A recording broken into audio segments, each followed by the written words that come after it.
All right, welcome back, everybody. Hopefully, y'all can hear me loud and clear now. We've made some adjustments.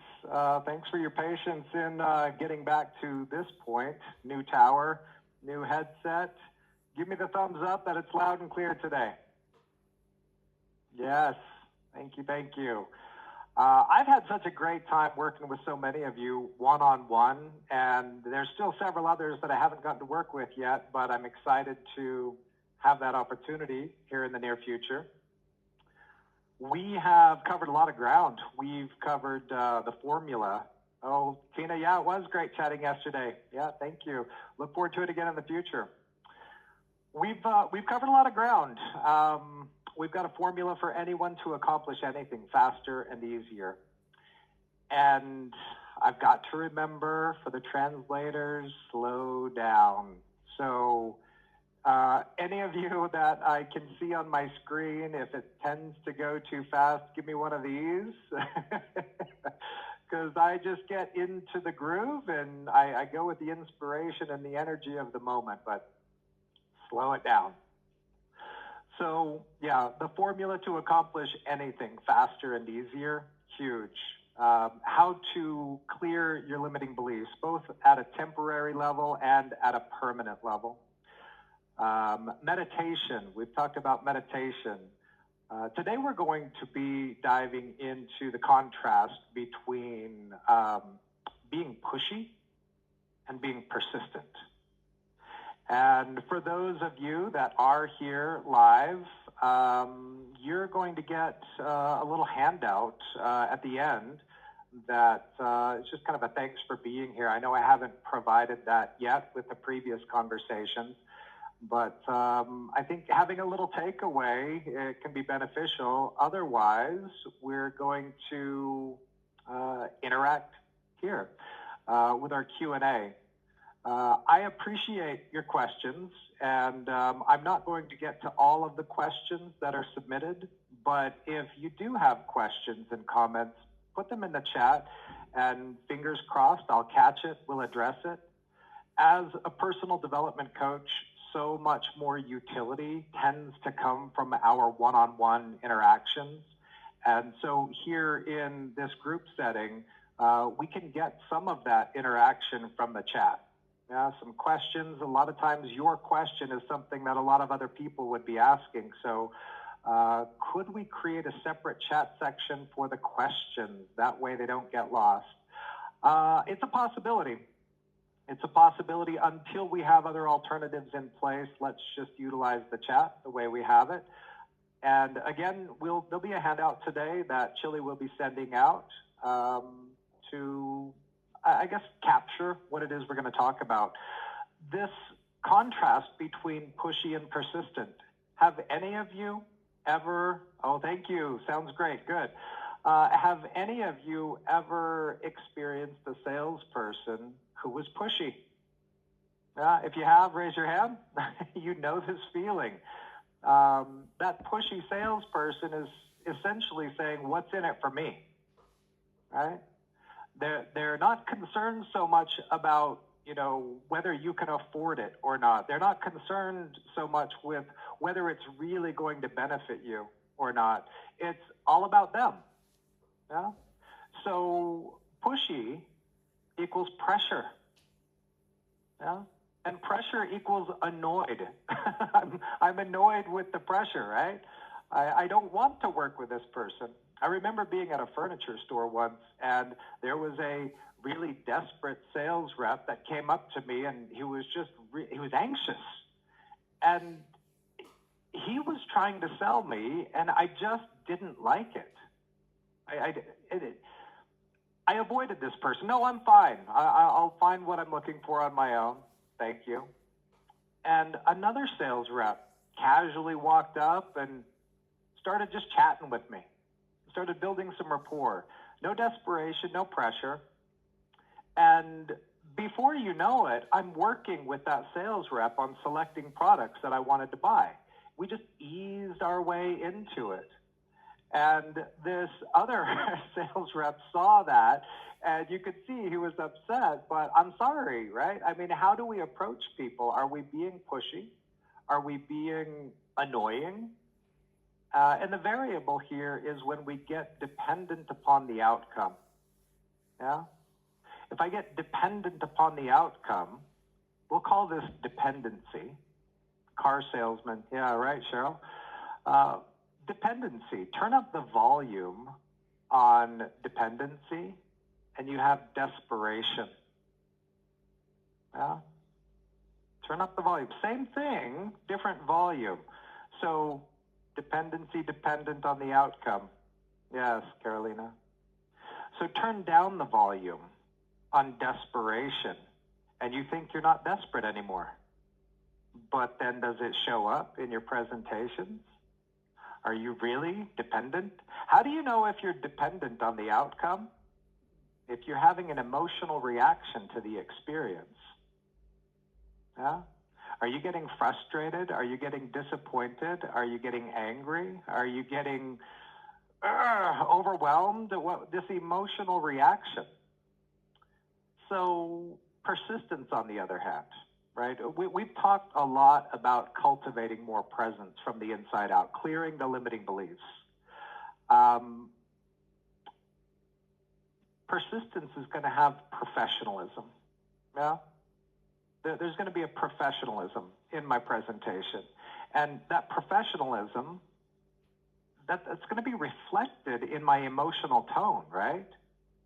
I mean, contrast those two sales reps that I was working with in the furniture store. The one was very desperate. The other one, I wouldn't have even known he was trying to develop rapport. He was just approachable. He approached me. It was casual. It was friendly. There was no manipulation that I felt. And that just naturally developed into a rapport that had me filling out his order form, right? Yes, I want this and I want one of those. And, it's a few $1,000s. This guy made a good commission at the furniture store. So emotional reactivity and limiting beliefs inside of us. This is going to come from not being present. Emotional reactivity means my nervous system is running the show. My ego is going to justify the emotional reactions. So we've talked about daily meditation as a really important necessity, right? That there's no substitute. And some people are going to roll their eyes at the subject of meditation. And again, you're going to keep hearing about it until you're the one talking about it. It's not going to go away because there's a real inherent, sincere value, some principles that are involved in just being more present. So I don't have time to meditate. I don't need meditation. A lot of times my negative opinion towards meditation comes from an ignorance of what meditation really is. I really don't know what meditation really is. If I do know what meditation really is, I'm nurturing that to bring more presence. When I'm bringing more presence, I'm bringing more professionalism. Less presence is emotional dependency on the outcome, right? I get desperate. And one repels, one attracts. So emotional intelligence drives persistence. Emotional reactivity and limiting beliefs creates pressure. Keep those contrasts in your mind, or that contrast in your mind. We're ultimately talking about posture, right? In our presentations, aren't we talking about posture? And I'm not talking physical posture, although that can help too, but mental, emotional, psychological posturing, professionalism, yeah? And we are here in Go Pro, right? Professional. We're becoming professional. We're moving from amateur to professional. We're nurturing that professionalism. And that professionalism has an integrity to it. It has an emotional flavor to it. And that's what we want to be contrasting. I'm not ever going to be telling you what you should be doing. As a personal development coach, I'm contrasting options, right? Do it with dependency, do it with desperation. Do it with professionalism, do it with emotional intelligence. You're going to get a better outcome.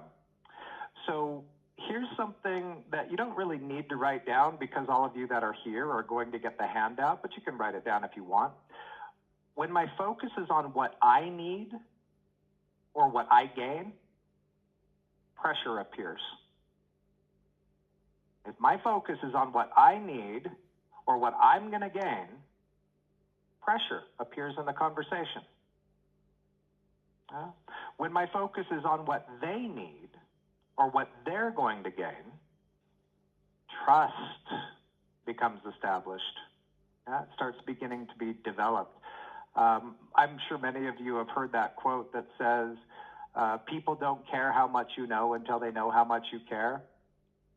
On one hand, I'm going to say I agree with that. But on the other hand, I'm a coach getting paid for what I know, right? So some people are saying, don't be soft with me. I want a professional kick in the backside if I'm going off base here, right? They want what I know. So there's a balance in here in professionalism, and that contrast is got to be approached consciously. When does this person need a professional kick in the backside, right? And not rudely, but this is where we're cultivating the integrity of persuasiveness, right? Some people need what we have to offer, and they're not receiving it. They're rejecting it, right? No, no, no, no, no. And they really need this, right? Whether it's in their health or their finances.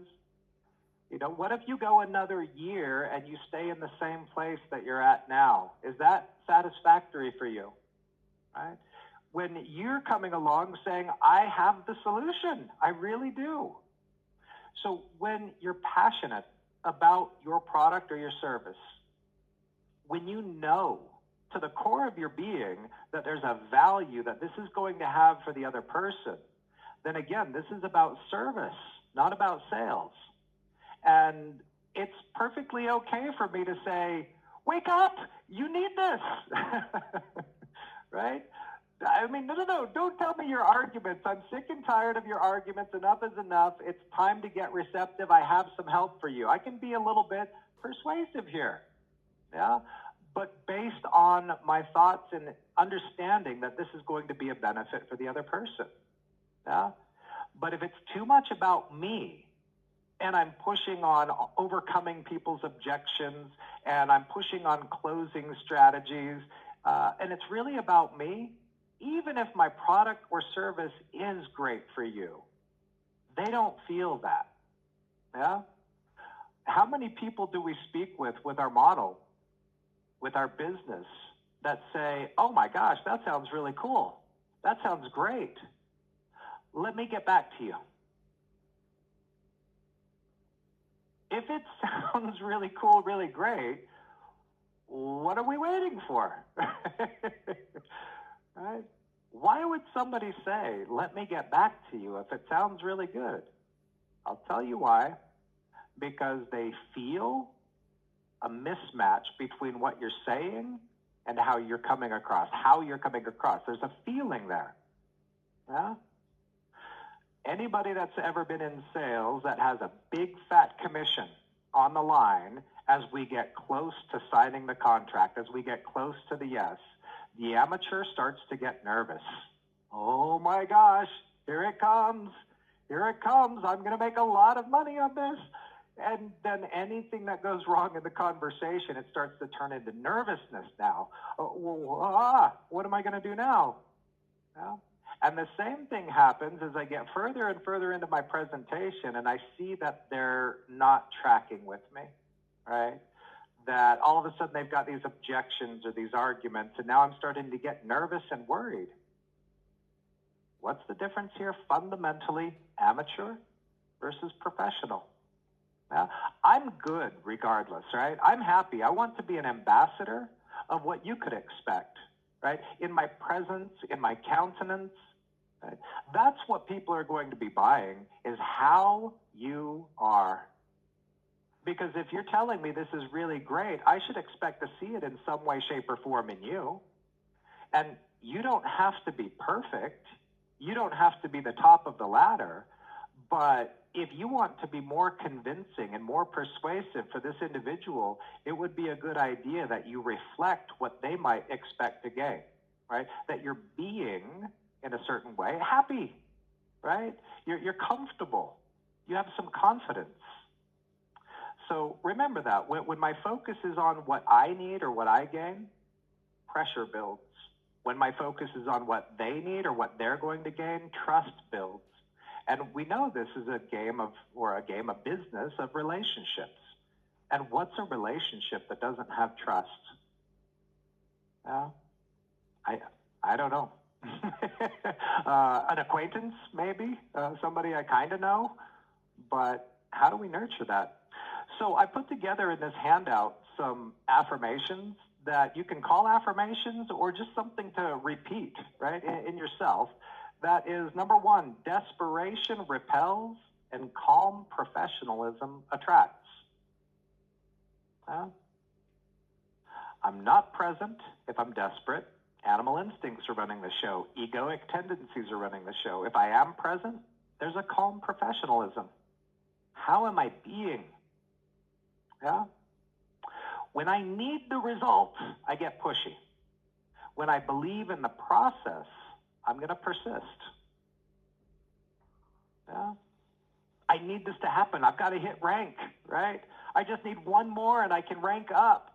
Oh, I need this person. I need this person. This is going to create pressure. This is going to be applying a negative influence on somebody you've worked so hard to connect with, and then to present to, and then to follow up with, and now it comes time for the close, and you're starting to get pushy. This is annoying, right? This is why people back up. We get too dependent on them saying yes. Yeah?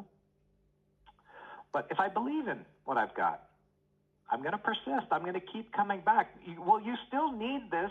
I mean, hello, I'm going to be friendly and I'm going to joke around with you a little bit. I'm going to be a little bit silly or a little bit serious. But bottom line, you need this.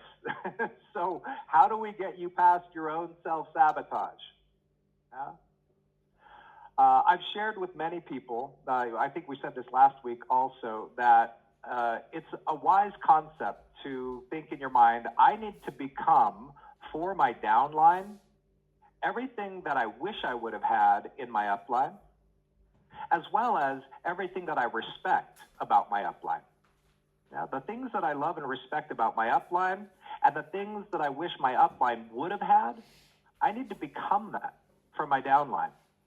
One recommendation that I have personally, and I don't know that this is a GoPro recommendation because Eric's the man, he's the boss, but my recommendation is to teach what you're learning to your downline. Yeah? I mean, we already get that from our upline in the business, but in a place like this, everything that you're going through in the mentorship program, hello, this is not just for you. Right? Because in network marketing, we need to duplicate ourselves, right? So everything that you're learning, every lesson that you get, all this value that you're taking, it's not for you. It's for your organization. You become an ambassador. Yeah? Yes, Eric says the same. Teach what you learn. Perfect. Good. All right. We're on the same page. I'm not going to try to step on Eric's toes. I'm trying to step into his footprints here. The moment I release dependency, here's another one. The moment I release dependency on the outcome, my conversations improve. This is big. The moment I release dependency on the outcome, my conversations improve. Now I can be real with you. I'm not being manipulative. I'm not trying to push you into something that's not right for you. But if I really believe in what I have, the service, the product, the business, whatever it might be, then it's okay to keep pushing on that without being pushy, right? I'm pushing without being pushy. That's a conscious choice. That's a response to the situation. It's not a reaction, it's a choice. This is a big difference between being mind-identified egoic or amateur and being professional. Is I need something to happen versus this is the right thing to do. Right? There's value here, and I'm going to stand behind the value. There's integrity in standing behind the value. There's integrity in helping people overcome their own fear. Yeah? There's integrity in that. You're not doing it solely for your own gain. You can see that if they do this, there's going to be a better result for them. And some people need to be pushed out of their comfort zone to find what they're really after. Yeah? Back in my previous career as a sales rep, we had this principle that says most people will not let go of security in order to reach for freedom. Yeah? This is network marketing, guys, right? Network marketing is the opportunity to reach for freedom, isn't it? I mean, that's why so many people are jumping into network marketing, is the potential for financial independence and time freedom is in network marketing. You work your job 30 years, you think you're going to retire, and all of a sudden you get laid off because you're a liability to this corporation? I mean, I know different companies have different standards, and different countries too have different standards. But yeah, in this day and age, it's becoming more apparent that the further you go within a corporate environment, the more of a liability you become, not the more of an asset. Right? Are you going to cost this company money, or are you going to make this company money?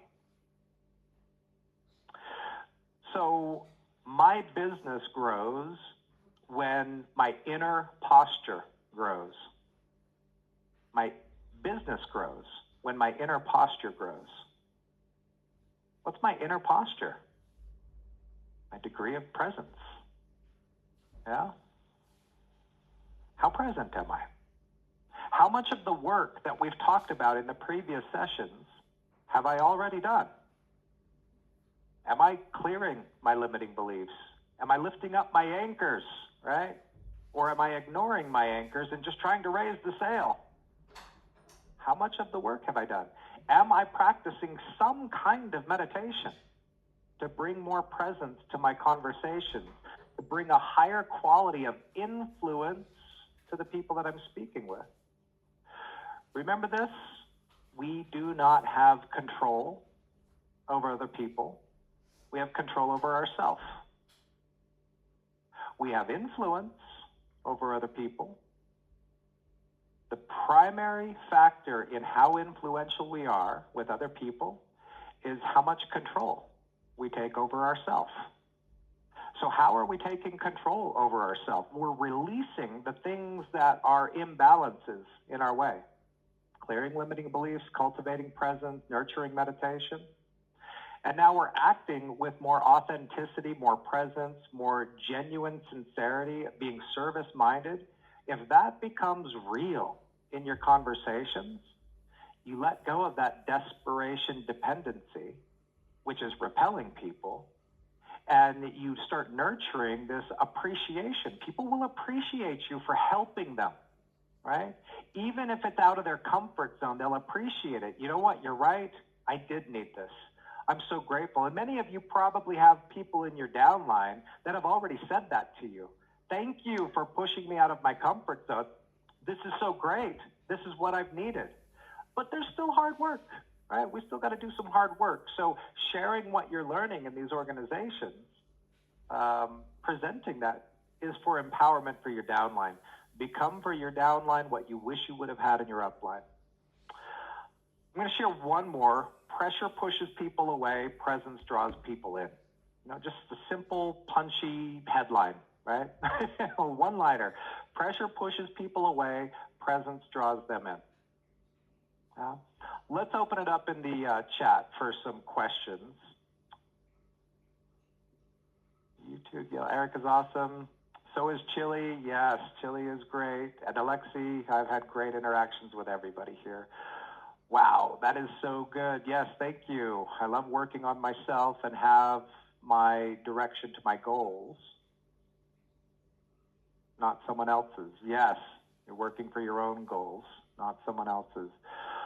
Become more of what you wanted in your upline to your downline. Yep, you got it.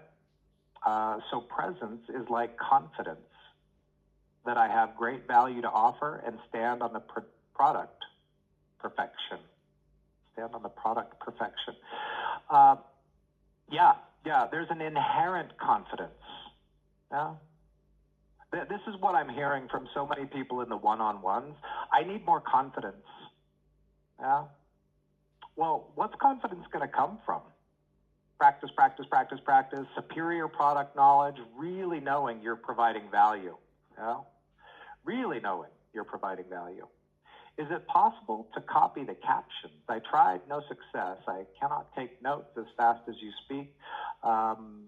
Asa, there will be a handout for you, so you'll have all of this in your inbox. Even making mistakes regarding relationships, regarding creating relationships. Sometimes I feel like I'm pushy in order to present what I have for them. Kind of hurry. How to make the transition. How to make any transition. Hurry. How to make any transition.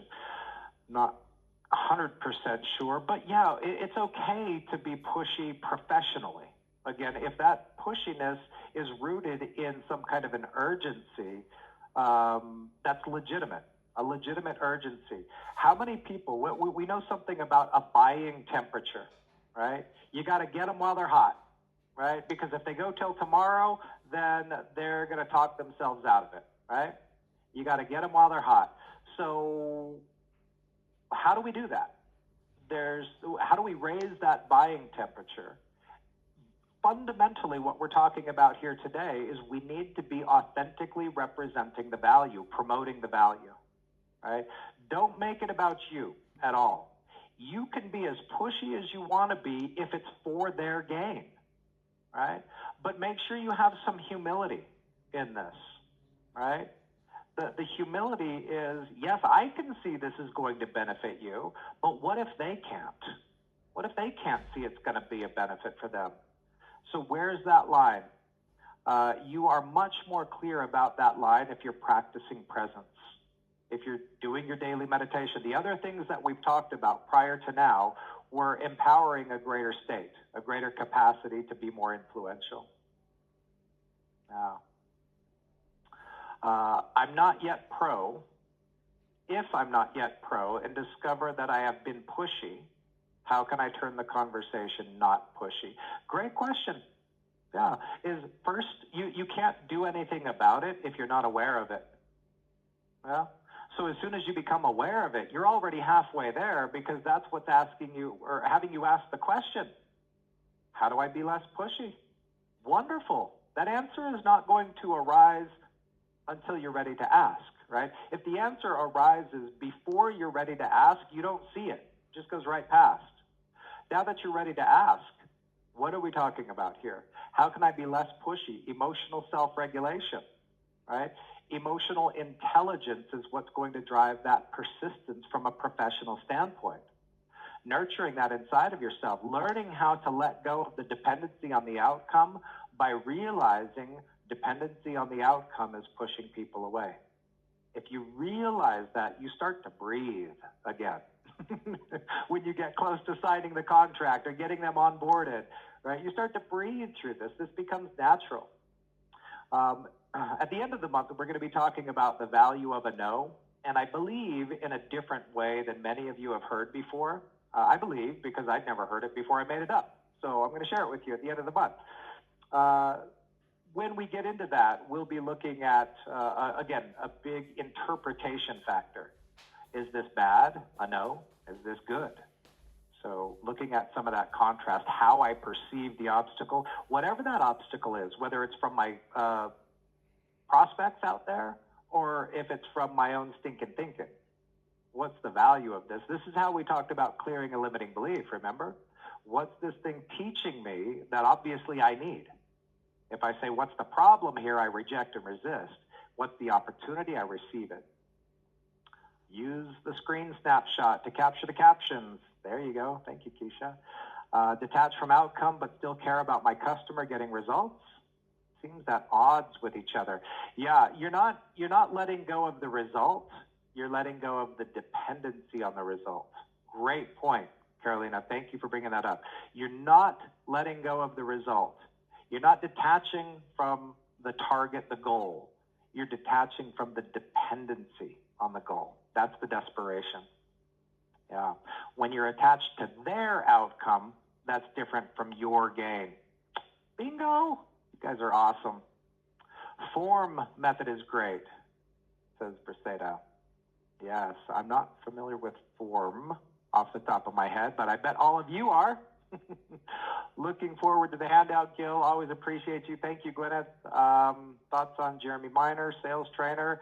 Follow your inspiration with the experts, right? Some people are right for you right now. Other people are not right for you right now. Everybody's got a principle to share. Take the value, take the principle, right? That we don't need to necessarily concern ourselves with the methods unless we like that. But there's never going to be an end to our education and growth. Really quickly, I know we're there on the recordings. I turn the captions on and then they're visible. Please review being present. What does that look like? Presence. Thank you, Mary. We'll stop on this one. What does presence look like? I'm happy. Yeah. And not, for a reason. Presence looks like peace. It looks like calm. It looks like a joy that's coming from the inside out. Yeah? It looks like friendliness. It looks like not defensive, right? Even if somebody's being offensive, presence says, well, I can understand where you're coming from.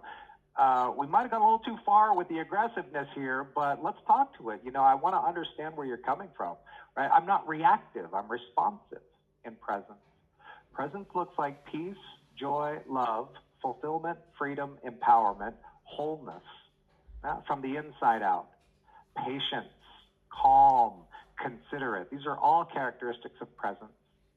So nurturing presence in daily meditation.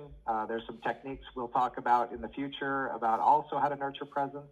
Time in nature, playfulness with children, cultivating presence, but lift up the anchors before we raise the sail. Let's stop the self-sabotage, this reactivity.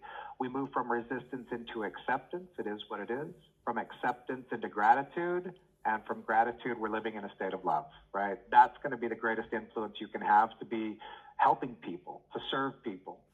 So I know we ran over time, but thank you, everybody. I appreciate you, and I'm looking forward to the one-on-ones. Coming up on Friday, you've got Lance showing up again. He's talking about using social media groups in network marketing skills. So be here on Friday for Lance. He's awesome. But otherwise, thank you for being here. I appreciate you all. And again, I'm looking forward to talking with you more of the one-on-ones. Take care, everybody.